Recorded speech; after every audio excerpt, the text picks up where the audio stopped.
مغرب کا وقت ہو رہا تھا جب میں گھر میں داخل ہوئی تو صحن میں اماں کے ساتھ نصیبہ بوا بھی موجود تھی۔ مجھے آتا دیکھ کر نصیبہ بوا نے اپنی انگلی منہ میں داب لی اور اماں سے کہنے لگی، تمہاری بیٹی جوان ہو رہی ہے، 15 سال کی ہو گئی ہے، تمہیں اپنی بیٹی پر کڑی نظر رکھنی چاہیے۔ یہ عمر ایسی ہوتی ہے کہ شام تک باہر سہیلیوں کے ساتھ مگر رہنا بالکل ہی ٹھیک نہیں۔ جوان جہاں ہوتی بیٹی پر چیل جیسی نظر رکھنی چاہیے۔ اماں کو نصیبہ بوا کی بات بہت بری لگی تھی اور مجھے بھی یہ بات بالکل پسند نہیں آئی تھی۔ میں ناک منہ چڑھاتے ہوئے کمرے میں چلی گئی۔ اماں نے مجھے بوا کے لیے چائے بنانے کو کہا تھا، مگر چونکہ مجھے بوا پر سخت غصہ آ رہا تھا، اسی وجہ سے میں نے اماں کی بات انسنی کاٹتی تھی اور اپنے کمرے میں چلی گئی۔ بوا کے جانے کے بعد ہی میں کمرے سے نکلی تھی۔ میں اس وقت اپنی سہیلی پینو کے گھر گئی ہوئی تھی۔ پینو کا گھر ہمارے گھر سے بس تھوڑے فاصلے پر تھا۔ ہم بچپن سے ہی سکول سے واپس آ کر بہت سارا وقت ایک ساتھ گزارتی تھی۔ اماں چودھری صاحب کے گھر میں کام کرنے جاتی۔ ابا کی وفات کے بعد اماں نے گھر کی ساری ذمہ داری اٹھا لی تھی۔ مجھے بھی اپنی استطاعت کے مطابق میٹرک تک پڑھایا تھا۔ اب میرے میٹرک کے پیپر ختم ہو گئے تھے، اسی وجہ سے میں گھر میں فارغ رہتی اور فارغ رہتے رہتے تھک جاتی۔ کبھی میں پینو کے گھر چلی جاتی تو کبھی کسی اور سہیلی کے گھر چلی جاتی۔ اس طرح میرا دن گزر جاتا۔ ان دنوں اماں کی طبیعت بھی خراب رہنے لگی تھی، ان سے گھر کے کام کاج بھی نہیں ہوتے تھے۔ چودھری صاحب کے گھر سے کام کر کے اماں بہت تھک ہار کر بیٹھ جاتی اور یوں گھر کی ذمہ داریاں بھی میرے سر پر آ جاتی۔ ایک دن اماں نے کہا، تم شام کو دینو چاچا سے دودھ لے آنا۔ مجھ میں اتنی ہمت نہیں ہے کہ میں اتنی دور جا سکوں۔ اماں کی بات سن کر مجھے ناگواری کا احساس ہوا۔ اتنی دور تک اکیلے چل کر کیسے جا سکتی تھی؟ مگر جب میں پینو کے گھر گئی تو وہ کہنے لگی کہ اس کے والدین نے اس کا باہر نکلنا بھی بند کر دیا ہے کیونکہ وہ بڑی ہو گئی تھی۔ یہ سن کر منہ بسورتے ہوئے گھر آ گئی تھی اور اماں کو یہ بات بتائی۔ اماں نے کہا، ڈر کس بات کیا ہے، اپنا گاؤں ہے، سب اپنے ہی لوگ ہیں، تم اکیلی ہی چلی جاؤ۔ پھر میں دودھ لینے برتن اٹھا کر دینو چاچا کے بھاڑے میں پہنچی تو دینو چاچا وہاں اکیلے موجود تھے۔ انہوں نے مسکراتی ہوئی نظروں سے دیکھا تھا اور کہنے لگے، تمہیں بہت دنوں کے بعد دیکھا ہے، یاد ہے تم بالکل چھوٹی سی ہوتی تھی جب میں تمہارے گھر جاتا تھا اور تم یہاں بھی اپنی ماں کے ساتھ آتی تھی، تم بہت پیاری لگتی تھی اس وقت۔ دینو چاچا کی بات سن کر میں تھوڑا مسکرا دی تھی۔ مجھے بھی یاد تھا کہ وہ ابا کے بہت اچھے دوست تھے۔ پھر میں دودھ لے کر گھر آ گئی تھی۔ راستے میں یہی سوچ رہی تھی کہ اماں کی بات بالکل ٹھیک تھی، گاؤں کے لوگ اپنے ہی ہیں اور یہاں کس قسم کا ڈر ہونا تھا، مجھے تو کوئی خوف نہیں تھا۔ اگلے دن جب میں دودھ لینے گئی تو دینو چاچا کی جگہ ان کا بیٹا امجد وہاں موجود تھا۔ جب اس نے مجھے دیکھا تو اس کی آنکھوں میں عجیب سی چمک نظر آئی۔ برتن میں دودھ ڈالنے لگا تو ہلکے سے میرے ہاتھ چھو لیا۔ مجھے عجیب سا محسوس ہوا کیونکہ اس سے پہلے کسی لڑکے نے آج تک میرے ساتھ ایسا کرنے کی کوشش تک نہیں کی تھی۔ یہ سب میرے لیے انوکھا انجام تھا، مگر مجھے یہ اچھا محسوس ہوا۔ اب جب میں روزانہ وہاں جاتی تو وہ مجھ سے ہلکی پھلکی باتیں کرنے لگتا، کبھی برتن میں دودھ زیادہ ڈال دیتا اور کہتا کہ یہ دودھ خود پی لینا، تمہاری صحت اچھی ہو جائے گی۔ اماں اضافی دودھ دیکھتی تو میں جھوٹ بول دیتی کہ یہ دینو چاچا نے اضافی ڈال دیا ہے۔ اماں انہیں دعائیں دیتی اور کہتی کہ وہ تمہارے ابا کا بہت اچھا دوست تھا۔ پھر ایک دن امجد کہنے لگا، کل سے تم تھوڑا جلدی آ جایا کرو، ہم دونوں ساتھ وقت گزاریں گے اور باتیں کریں گے۔ اس کی بات سن کر میں شرم سار ہو گئی تھی اور شرما کر سر جھکا گئی تھی۔ اگلے دن میں جلدی ان کے بھاڑے میں پہنچی۔ امجد میرے لیے ایک گلاس میں دودھ لے آیا۔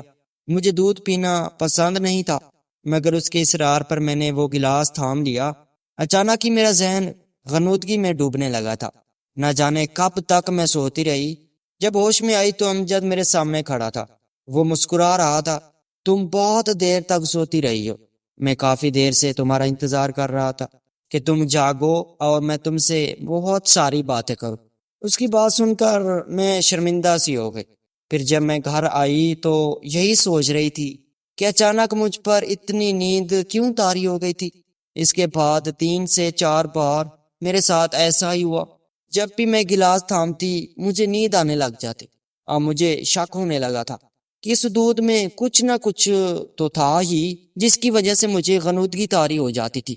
امجد بھی میرے ساتھ پہلے جیسے محبت بھرا رویہ نہیں رکھتا تھا، اس کی بےتابیاں ختم ہو گئی تھی۔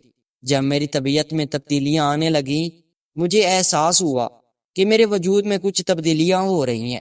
ایک دن جب میں دودھ لینے گئی، امجد نے مجھے وہی دودھ کا گلاس پینے کو دیا۔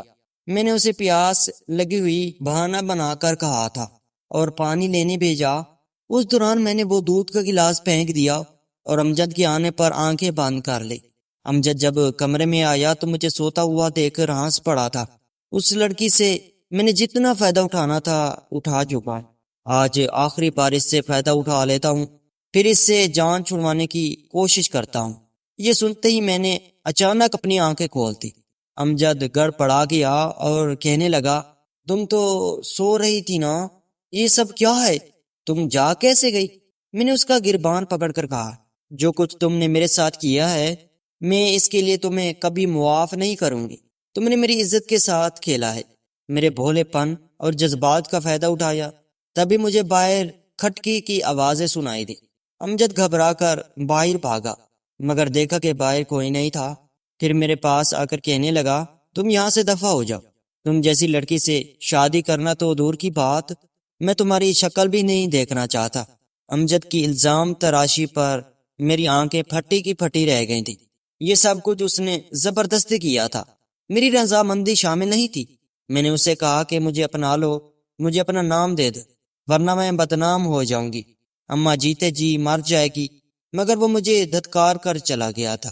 جب میں روتی دھوتی گھر آئی، اماں نے پوچھا، کیا بات ہے، اس قدر حواس باختہ کیوں ہو؟ مگر میں اماں کو کیا جواب دیتی؟ میں تو لٹ چکی تھی۔ اماں میری حالت دیکھ کر پریشان رہتی۔ میں ہر وقت بیمار اور نڈھال رہنے لگی تھی۔ اماں مجھے گاؤں کے حکیم کے پاس لے جانے کی بات کرتی تو میں گھبرا جاتی کہ اگر میرا راز کھل گیا تو کیا ہوگا۔ پھر ایک دن دینو چاچا ہمارے گھر آئے، اماں کو لے کر کمرے میں چلے گئے۔ کچھ دیر بعد اماں پریشان سی رہنے لگی۔ مجھے شک تھا کہ دینو چاچا کو کچھ معلوم نہ ہو گیا تھا۔ انہوں نے اماں کو سب کچھ بتا دیا تھا۔ ایک دن دینو چاچا پھر آئے اور اماں کو روتا ہوا چھوڑ گئے تھے۔ اماں نے کہا، تمہاری نئی زندگی شروع ہونے جا رہی ہے، تم اگلے گھر جا رہی ہو۔ دینو چاچا امجد لیے تمہارا رشتہ مانگنے آئے تھے۔ اماں کی بات سن کر میں حیران رہ گئی۔ مجھے یقین نہیں آ رہا تھا کہ امجد مجھ سے شادی کرنے پر تیار ہو گیا تھا۔ مجھے کہنے لگی کہ تم نے لڑکی کی عزت کے ساتھ کھلواڑ کیا ہے اور اب تمہیں اس کا کفارہ ادا کرنا ہوگا۔ اگر تم نے ایسا نہ کیا تو ہم تمہیں کبھی معاف نہیں کریں گے اور تمہیں اپنے گھر سے نکال دیں گے۔ انہوں نے صاف صاف یہ کہہ دیا تھا کہ یا تو تم اس سے شادی کر لو اور اس کے ساتھ عزت سے زندگی گزارو، ورنہ ہم تمہیں ہمارے گھر میں رہنے نہیں دیں گے۔ تب میں نے اپنی غلطی تسلیم کر لی اور امی ابو کے کہنے پر تم سے شادی کرنے کا فیصلہ کیا۔ مجھے اب اپنی غلطی کا احساس ہو گیا ہے اور میں دل میں معافی مانگ رہا ہوں۔ امجد کی باتیں سن کر میرے دل میں کچھ سکون سا پیدا ہو گیا تھا، مگر ایک درد بھی تھا کہ جس نے میری زندگی میں اتنی بڑی آزمائش پیدا کی تھی، وہی شخص اب میرے سامنے معافی مانگ رہا تھا۔ مگر اللہ کا شکر تھا کہ میری زندگی برباد ہونے سے بچ گئی تھی۔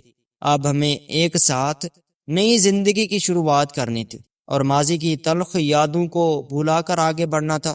یہ سب کچھ میرے لیے آسان نہیں تھا، مگر میں نے فیصلہ کیا تھا کہ میں امجد کو اس کا موقع ضرور دوں گی اور اپنی زندگی میں اس کے ساتھ آگے بڑھنے کی بھی کوشش کروں گی۔ امی کی دعاؤں اور دینو چاچا کی مدد کے ساتھ میں نے اپنے نئے گھر اور زندگی کو اپنانے کی کوشش شروع کر دی تھی۔